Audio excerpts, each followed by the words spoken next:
आज प्रथमच उरुळी कांचन प्रतिष्ठानच्या वतीने उरुळी कांचन व उरुळी कांचन परिसरातील वयवर्ष 75 वरील ज्येष्ठ व्यक्तींचा आम्ही सन्मान करत आहोत.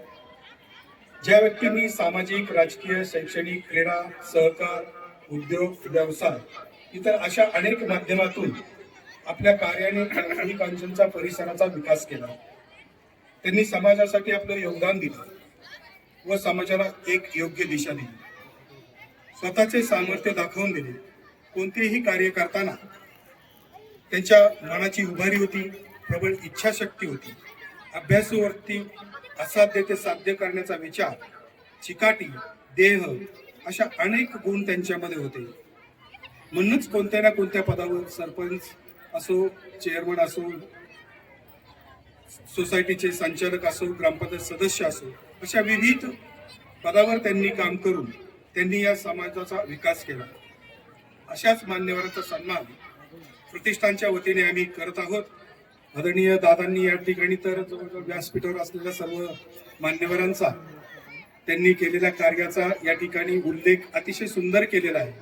म्हणून मी पुन्हा ना उल्लेख न करता फक्त नावं घेऊनच मी आपल्या मान्यवरांचा सत्कार करत आहे.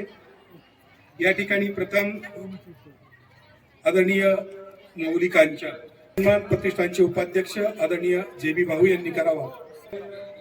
चेअरमन यांना विनंती, आपण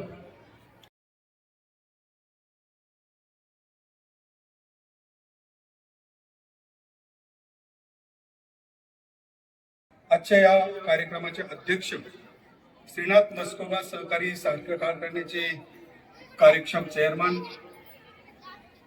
आदरणीय पांडुरंगजी राऊत यांचा सन्मान आम्ही प्रतिष्ठानच्या वतीनं करत आहोत. हा सन्मान प्रतिष्ठानचे अध्यक्ष सन्माननीय राजारामदादा कांचन यांनी करावा अशी मी त्यांना विनंती करतो.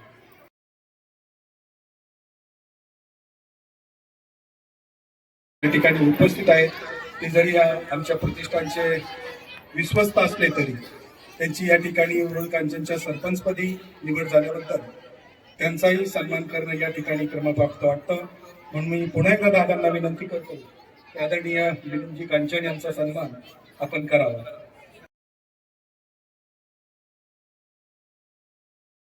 उरुळी कांचन फेस्टिवल याचे अध्यक्ष सन्माननीय राजारामदादा कांचन, त्याचबरोबर या ठिकाणी उपस्थित आदरणीय, वंदनीय, सुपर सिनियर सर्व आमचे आधारस्तंभ त्यांना वंदन करू. मी थोडक्यातच माझे दोन शब्द मी सांगणार आहे. खरं म्हणजे आता एका आपल्या निवेदकांनी सांगितलं की ह्या उरुळी कांचनच्या जडणघडणीमध्ये अनेक क्षेत्रातील जी मंडळी आहेत या 75च्या पुढे, म्हणजे ज्यांनी उरुळी कांचन एक छोटं गाव पाहिलेलं, ते जे गाव पाहिलं खरं म्हणजे आमच्यासारखे नशिबान समजतो. याची देही याची डोळा, की आम्ही अतिशय सर्वसामान्य, आम्ही म्हणजे गरीब कुटुंबातनं सगळी मंडळी आलेली आहे की ज्यांना एक टाइम खाण्याचे सुद्धा मान्य होते. आज या ठिकाणी एवढी मोठी आपल्या देशाची प्रगती झालेली आहे की त्या प्रगतीमध्ये आम्ही आता सगळेजण, मला वाटतं, हवाई जहाजासह प्रवास करणारी मंडळी आहे.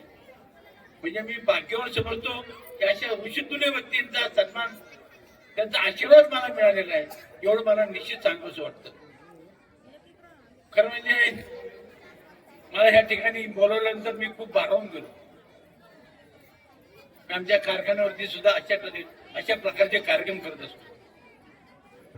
पण दादांनी जो कार्यक्रम घेतलेला आहे 25 वर्षापासून, त्यांनी जे एक विचार मांडलेला आहे की ह्या परिसरामध्ये आपल्या विकास प्रतिष्ठानच्या माध्यमातून आपण अशी काही उपक्रम चालू करूयात की जे समाज उपयोगी, लोकांना आवडेल असे उपक्रम केलेले आहेत.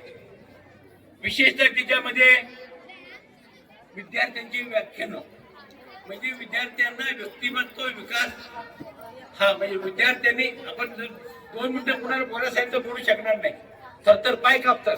पण लहानपणापासून जर त्याला जर संस्कार असतील, त्याला जर बोलायची संधी दिली, तो निश्चितपणे चांगला वक्ता होऊ शकतो आणि चांगले विषय मांडू शकतो. कोणत्या विषयावरती चांगला विषय मांडत असेल तर त्याला अभ्यास वाचन हे करावं लागतं आणि तशा पद्धतीने विद्यार्थी व्यक्तिमत्व विकास हा जो विषय त्यांनी जो सुरुवातीला घेतलेला आहे तो अतिशय उपकृत आहे असं मला वाटतं.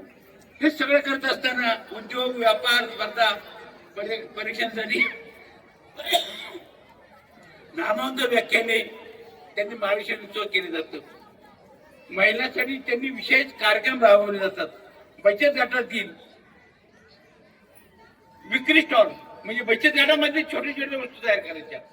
मग आपल्या गणपतीच्या काळात असू द्या, दिवाळीच्या काळामध्ये असू द्या, आपल्या खरं म्हणजे आपण छोटे छोटे वस्तू बनवणं म्हणजे आपल्या भारतातल्या प्रत्येकाला एक नाही म्हणलं तर छोटासा उद्योग तयार होतो.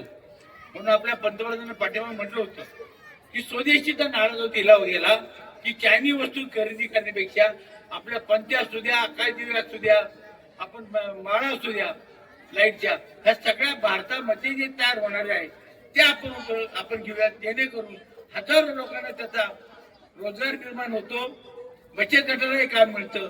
अशा पद्धतीचं त्यांनी जे शिकवलं जातं पहिला बचत गटामध्ये ते सुद्धा अतिशय चांगलं काम आहे.